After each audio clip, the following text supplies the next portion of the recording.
जय हिंद जय भारत। दोस्तों आज का वीडियो यूसीजी बिल के ऊपर है।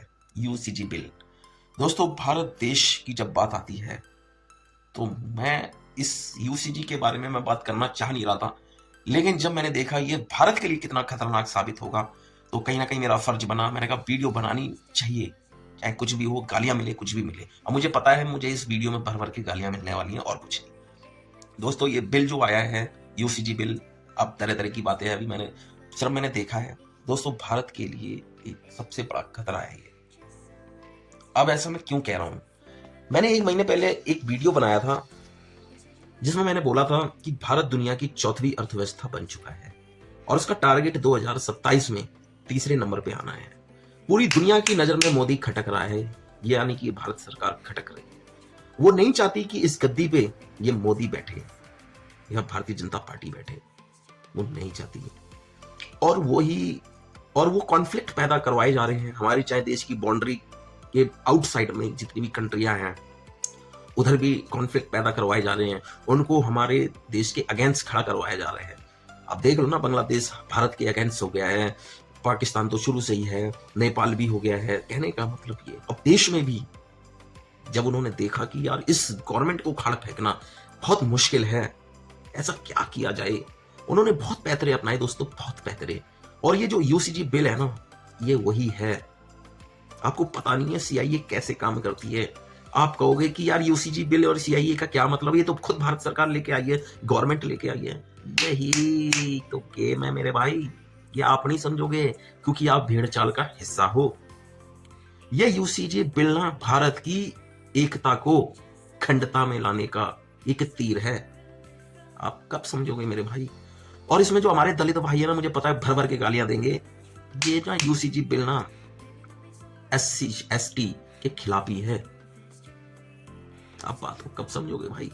खैर ये तो एक अलग लेवल की, ये तो अंदर की बात। उनका मेन मोटिव पता क्या है? इस देश को ना जातीय में बांट दो, जातीय हिंसा क्रिएट करवा दो आपस में ना, धर्म का नहीं, जाति का भेद इतना पैदा कर दो, इतना पैदा कर दो कि ये सरकार कमजोर हो जाए। ये भारतीय जनता पार्टी का जो बेस क्या है? हिंदुत्व, हिंदुओं का एकजुटता, हिंदुओं का जो एक तरफा जो वोट मिलता है ना, इसमें बीजेपी जीतती है हमेशा। वो उसी को खत्म करने का यूसीजी एक। अब बात को कब समझोगे? और दोस्तों बीजेपी में ना आपस में कलह मची हुई है। अगला प्रधानमंत्री कौन? अमित शाह जी कह रहे हैं हम। और जो भारत की जो डिमांड है, जो भारत के लोगों की जो डिमांड है वो योगी, और जो आरएसएस की डिमांड है वो योगी। दोस्तों भारतीय जनता पार्टी में भी ना दो बेल्ट हैं, दो बेल्ट, इसको बेल्ट कहना। एक गुजरात बेल्ट यानी कि अमित शाह और मोदी। अब गुजराती बेल्ट जो है, अब बात को समझो, तो अमित शाह का सारा गेम है ये योगी की छाप कैसे देश के अंदर खराब करवाई जाए। तो दोस्तों ये जो अभी जो लठबाजी हुई है एक बाबा के ऊपर यूपी के अंदर, दोस्तों ये ना आपको मैं बता रहा हूं, और यही चीज बीजेपी को ले डूबेगी। कुर्सी का खेल दोस्तों, विदेशी ताकतों को ना मोदी और अमित शाह से डर लगता है, योगी से डर नहीं लगता है। अब मुझे पता है कि बहुत लोग ना कमेंट में गालियां लिखने वाले हैं। मेरे भाई अगर योगी प्रधानमंत्री बना तो जितनी भी विदेशी ताकतें हैं ना, उन्हें सबसे बड़ी खुशी होगी। पूछो कैसे? भाई ये जो गुजराती है ना, ये बनिया है, बनिया बुद्धि से काम लेता है। किसी ने उकसा दिया तो मैं झगड़ा नहीं करने जाता है, ये बनिया बुद्धि से काम लेता है मोदी। आपने देखा होगा ना, दुनिया भर के पचड़े आए, दुनिया भर के भारत की तरफ से भी प्रेशर बनाया गया, ठोक दो पाकिस्तान को, खत्म कर दो, पीए को वापस ले लो। ये मेरे भाई ऐसे नहीं होता। और विदेशी ताकतों को पता है कि योगी प्रधानमंत्री बनेगा तो हमारा काम बहुत आसान हो जाएगा। हम योगी को उकसा देंगे और वो तो भाई साहब ठाकुर बुद्धि है, और वो तो उकसावे में आ जाएगा और उल्टे सीधे डिसीजन ले लेगा, उसमें हमारा ही फायदा है। तो कहने का मतलब दोस्तों ये है कि विदेशी ताकतों को मोदी से खतरा है, योगी से खतरा नहीं है। समझ रहे हो ना?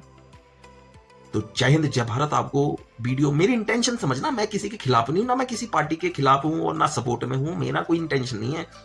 जब भारत देश की बात आती है तो बात करनी पड़ती है कि भारत के लिए क्या सही क्या गलत है। ये सब मेरी राय है, हो सकता हूं मैं गलत भी हूं। तो दोस्तों मेरा मन तो नहीं कर रहा था यूसीजी के ऊपर वीडियो बनाने का, लेकिन जब मैंने देखा, जब मैंने थोड़ा सा पढ़ा, स्टडी करा, मैंने एक अपना एंगल लगाया, तो ये तो यूसीजी एक ऐसा सीन हो गया। ऐसा समझो, देखो SC ST वाले बिल तो पहले भी था भैया उनके साथ, हम कोई भी कुछ भी होता है तो वो थाने में जाके वो कर सकता था, डायरेक्ट थाने में जाके। लेकिन अब क्या होगा, अब वहां जैसे एक सरपंच वाला हिसाब तुमने देखा होगा गांव देहातों में, पहले एक सरपंची राज चला करता था, पंचायती राज जो भी कह लो। उसमें क्या होता था, आप पहले जो भी फैसले होते थे पंचायत में होंगे, ठीक है।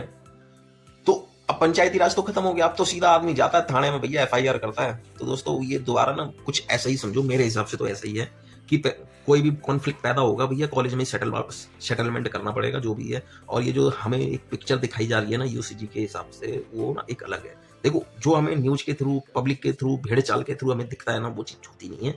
आप जाके ना यूसीजी के बारे में थोड़ा सा पढ़ो और थोड़ा साइकोलॉजिकल दिमाग लगाओ, ये किसके फेवर में है। दोस्तों ये ना यूसीजी जो बिल है ना, अगर इसकी थोड़ा सा डार्क रिसर्च करोगे ना, आप देखोगे इसका फायदा ना अंगड़ी जातियों को ही होगा, समझ रहे हो। ये SC ST वालों का फायदा नहीं है, ये बहुत बड़ा नुकसान है जो ओबीसी को उसमें डाल दिया। आप देखो जो SC ST वालों पे जो वो होता है ना भेदभाव, कुछ भी शोषण, उसमें 50% तो ओबीसी वाले करते हैं और 50% ये, तो कहीं ना कहीं ये SC ST वालों के फेवर में नहीं है। तो मेरे भाइयों, आंदोलन में जाने से पहले, भारत बंद करने से पहले थोड़ा सा रिसर्च करना। जय हिंद, जय भारत। ये सिर्फ भारत देश को तोड़ने का एक तरीका है यूसीजी बिल, और तरह तरह के कॉन्फ्लिक्ट आ रहे हैं। मतलब भारत को जातिवादी में तोड़ो, ये कहीं बाबा साहब की मूर्तियां तोड़ी जा रही हैं, तोड़ रहे हैं बंदे। अनिल मिश्रा जैसे नालायक गंदी नाली के कीड़े पैदा हो रहे हैं जो कह रहे हैं कि भारत का संविधान बाबा साहब ने बनाया ही नहीं है। कहने का मतलब ये सब कॉन्फ्लिक्ट पैदा करवाया जा रहा है। सिर्फ हिंदुओं को तोड़ दो, ये गवर्नमेंट अपने आप खत्म हो जाएगी। ये है मास्टर प्लान। तो जय हिंद, जय भारत।